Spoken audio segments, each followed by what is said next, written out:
여러분, 지금 여러분 손에 들려있는 스마트폰은 무엇인가요? 혹시 아이폰인가요? 아니면 갤럭시인가요? 사실 이 질문은 이제 더 이상 중요하지 않을지도 모릅니다. 2026년 현재 여러분이 큰 마음 먹고 구매한 최신형 아이폰 폴더블을 반으로 접는 그 순간 여러분은 애플의 감성을 만지는 게 아니라 삼성의 기술력을 만지고 있는 것이나 다름없거든요. 겉면에는 한입 베어 문 사과 로고가 선명하지만 그 속을 채우고 있는 가장 핵심적인 부품인 디스플레이와 메모리는 결국 삼성의 작품입니다. 참 묘한 일이죠. 15년 전만 해도 전 세계는 삼성을 향해 카피캣이라며 손가락질을 했습니다. 애플의 디자인을 훔친 도둑이라며 법정에서 1조 원이 넘는 돈을 물어내라고 판결을 내렸을 때 많은 이들은 삼성 스마트폰의 시대가 이렇게 막을 내릴 거라고 생각했습니다. 심지어 삼성이 만든 폰이 주머니 속에서 폭발하는 대참사가 벌어졌을 때는 이제 삼성이라는 브랜드 자체가 역사 속으로 사라질 거라는 비관적인 전망이 지배적이었습니다. 하지만 여러분, 지금의 현실은 어떻습니까? 아류작이라 불리던 삼성이 이제는 원조인 애플의 심장을 만들어 공급하고 있습니다. 애플이 새로운 아이폰을 한 대 팔 때마다 삼성의 통장에는 수십만 원의 부품값이 차곡차곡 쌓이는 기묘한 역전극이 벌어지고 있는 거예요. 도대체 그 굴욕적인 소송과 폭발 사고라는 지옥 속에서 삼성은 어떻게 살아남은 걸까요? 그리고 왜 혁신의 아이콘이라 불리던 애플은 이제 삼성의 부품 없이는 신제품 하나 제대로 내놓지 못하는 처지가 된 걸까요? 단순히 운이 좋아서였을까요? 아니면 우리가 모르는 거대한 전략이 숨어 있었던 걸까요?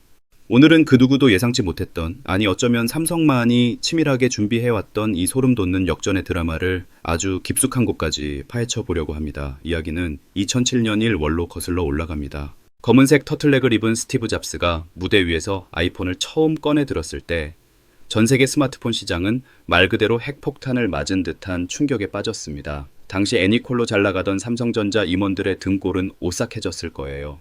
이건 단순히 새로운 전화기가 아니라 세상을 지배하는 방식 자체가 바뀐 것이었으니까요. 삼성은 살아남기 위해 처절하게 매달렸습니다. 일단 따라가는 게 급선무였죠. 그래서 탄생한 게 갤럭시 S 시리즈였습니다.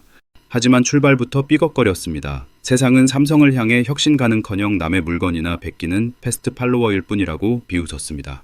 실제로 2011년 애플이 제기한 특허 소송은 삼성에게 사형 선고나 다름없었습니다. 둥근 모서리와 앱 아이콘의 배열까지 일일이 따지며 삼성을 압박했죠.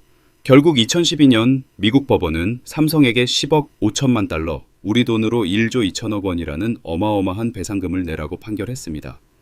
당시 사람들은 말했습니다. 삼성은 역시 안 된다고, 근본부터가 카피캣이라 절대 애플을 넘을 수 없다고 말이죠. 그런데 삼성이 무서운 건 바로 그 지점이었습니다. 그들은 1조 원이라는 돈을 단순한 벌금이 아니라 미래를 위한 수업료라고 생각한 것 같아요. 소송에서 지고 조롱을 당하면서도 삼성은 속으로 칼을 갈고 있었습니다. 애플이 만들어 놓은 네모난 스마트폰이라는 판에서 싸우는 한 영혼이 2등일 수밖에 없다는 사실을 뼈저리게 깨달은 것이죠. 그래서 삼성은 남들이 가지 않는 길을 찾기 시작했습니다. 모두가 더 얇고 더 단단한 화면을 만들 때 삼성은 화면을 접어버리겠다는 말도 안 되는 상상을 하기 시작한 겁니다. 물론 그 과정은 결코 순탄치 않았습니다. 자, 그런데 여러분, 삼성이 이렇게 기술력으로 정면 승부를 거는 동안 애플이 뒤에서 어떤 일을 벌였는지 아시면 아마 정말 깜짝 놀라실 거예요. 한때 미중 무역 전쟁이 한창일 때 기억하시죠? 그때 애플이 했던 행동은 정말 영악하다 못해 비겁하기까지 했습니다. 애플은 자신들이 미국 기업이라는 점을 교묘하게 이용해서 당시 트럼프 정부를 압박했거든요. 뭐라고 했었냐고요? 미중 무역 전쟁 때문에 자기들은 엄청난 피해를 보고 있는데 오히려 한국 기업인 삼성만 부당하게 반사이익을 얻고 있다는 논리를 펼친 겁니다. 마치 삼성이 미국의 국익을 해치는 것처럼 상황을 과장해서 정부와의 갈등을 부추긴 것이죠. 하지만 이건 사실 완전히 앞뒤가 맞지 않는 소리였습니다. 애초에 애플이 왜 관세 때문에 힘들었을까요? 그건 본인들이 더 많은 이익을 남기려고 인건비가 싼 중국에 공장을 잔뜩 짓고 거기서 제품을 만들었기 때문입니다. 중국에서 싸게 만들어서 미국으로 다시 가져와 꿀을 빨다가 미중 관계가 안 좋아지면서 관세 폭탄을 맞게 되니까 그 책임을 엉뚱하게 경쟁사인 삼성 탓으로 돌린 거예요. 자기들의 경영 판단 실수를 가지고 국가 간의 정치적 갈등을 이용해 경쟁사를 공격한 셈인데 이건 공정한 경쟁이라고 보기엔 너무나 치졸한 방식이었습니다. 더 충격적인 사실은 따로 있습니다. 애플은 자신들의 아이폰에 들어가는 부품값을 깎기 위해서라면 수단과 방법을 가리지 않았거든요. 그 과정에서 정말 해선 안 될 짓까지 저질렀습니다. 바로 삼성 디스플레이의 핵심 기술인 패널 레시피를 중국의 BOE 업체에 몰래 넘겨주려다 들통난 사건입니다. 삼성 디스플레이가 수십 년간 수조 원을 들여 개발한 그 소중한 기술을 단지 부품, 단가를 낮추기 위해 중국 업체에 넘겨주고 거기서 싼값에 공급받으려고 했던 거죠. 남의 피와 땀이 서린 기술을 경쟁국에 팔아넘기려 했다는 건 기업 윤리를 저버린 행위나 다름없습니다. 이런 상황을 보면 정말 화가 치밀어 오를 수밖에 없습니다. 요즘 우리나라 기술을 돈 몇 푼에 중국에 팔아넘기는 매국노 같은 사람들이 뉴스에 종종 나오잖아요. 이런 기술 유출 사범들에 대한 처벌이 지금보다 훨씬 더 강력해져야 합니다. 만약 이런 기술 유출이 없었다면 중국 기업들이 지금처럼 우리를 턱 밑까지 쫓아오는 일은 절대 불가능했을 거예요. 우리 개발자들이 밤잠 설치며 만든 국가적 자산을 자기 돈벌이 수단으로 쓰는 사람들은 정말 엄중하게 처벌해야 한다고 생각합니다. 여기서 삼성과 애플의 결정적인 차이점이 하나 더 극명하게 갈립니다. 바로 사회 공헌에 대한 태도예요. 삼성은 매년 국내에서만 약 2,700억 원이라는 어마어마한 금액을 사회에 기부합니다. 교육, 의료, 환경 등 우리 사회 곳곳에 삼성의 후원금이 닿지 않는 곳이 없을 정도죠. 한국 기업으로서 사회적 책임을 다하려고 노력하는 모습이 보입니다. 그런데 애플은 어떻습니까? 한국에서 매년 수조 원의 매출을 올리면서도 기부금 내역을 보면 정말 눈을 의심하게 됩니다. 사실상 기부를 거의 하지 않는다고 봐도 무방할 정도거든요. 돈은 한국 사람들에게 벌어가면서 그 이익을 우리 사회에 환원하는 데는 너무나 인색한 게 바로 애플의 본 모습입니다. 결국 겉으로는 고결한 혁신가인 척, 환경을 생각하는 척하지만 속을 들여다보면 오로지 이익만을 쫓는 탐욕스러운 비즈니스 구조가 보입니다. 반면 삼성은 온갖 수모와 위기 속에서도 기술로 승부하며 묵묵히 제 갈 길을 가고 있죠. 자, 이제 중요한 이야기가 나옵니다. 이렇게 부도덕한 전략까지 써가며 압박하던 애플을 상대로 삼성이 어떻게 결정적인 한 방을 날렸는지 그 통쾌한 복수극의 정점을 지금 바로 공개하겠습니다. 자, 이제부터가 진짜 소름 돋는 이야기입니다. 애플이 뒤에서 그런 영악한 짓을 벌이고 있을 때 삼성은 어디에 집중하고 있었을까요? 바로 아무도 가보지 않은 길 폴더블이라는 새로운 세계를 창조하는데 모든 것을 걸었습니다. 여러분, 사실 스마트폰 디자인이 지난 15년 동안 바뀐 게 있나요? 그냥 널쩍한 유리 판때기일 뿐이었잖아요. 애플은 그 네모난 틀 안에서 색깔 좀 바꾸고 카메라 개수 좀 늘리는 걸로 혁신이라며 비싼 가격을 받아왔습니다. 하지만 삼성은 생각했습니다. 이 판을 통째로 깨버리지 않으면 영원히 애플의 그늘에서 벗어날 수 없다고 말이죠. 그래서 나온 게 바로 화면이 접히는 폴더블 폰이었습니다. 처음 나왔을 때 기억하시죠? 외신들은 비웃었습니다. 이걸 누가 쓰냐, 화면이 찢어지는 거 아니냐며 조롱 섞인 기사들을 쏟아냈습니다. 하지만 삼성은 멈추지 않았습니다. 매년 힌지 기술을 개선하고 디스플레이 내구성을 올렸습니다.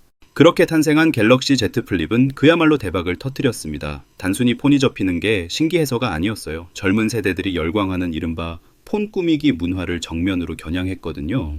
아이폰은 모두가 똑같은 모양이라 개성을 표현하기 힘들었지만 Z 플립은 나만의 스티커와 키링으로 세상에 단 하나뿐인 폰을 만들 수 있었습니다. 아재폰이라 불리던 삼성이 드디어 젊은 층의 감성을 파고들기 시작한 겁니다. 그런데 더 기가 막힌 건 지금부터입니다. 삼성이 이렇게 폴더블 시장을 80%나 점유하며 판을 다 깔아놓으니까 그동안 혁신이라고는 없던 애플이 이제 와서 슬그머니 폴더블 아이폰을 준비하고 있다는 소식이 들려옵니다. 자, 여기서 아주 재미있는 상황이 벌어집니다. 애플이 폴더블 아이폰을 만들고 싶어도 절대 피할 수 없는 산이 하나 있거든요. 그게 바로 삼성 디스플레이입니다. 현재 전 세계에서 애플이 요구하는 까다로운 품질과 엄청난 물량을 동시에 맞출 수 있는 폴더블 패널 제조사는 삼성 말고는 사실상 없습니다. 결국 애플이 폴더블 아이폰을 한 대 팔 때마다 삼성은 앉은 자리에서 수십만 원의 부품 수익을 챙기게 됩니다. 애플이 아무리 겉으로는 멋진 척을 해도 그 심장은 결국 삼성이 만든다는 것이죠. 이게 바로 삼성이 설계한 거대한 역전 시나리오입니다. 완성품 시장에서 경쟁하는 걸 넘어 경쟁사의 생태계 자체를 지배하는 부품 공급망의 포식자가 된 거예요.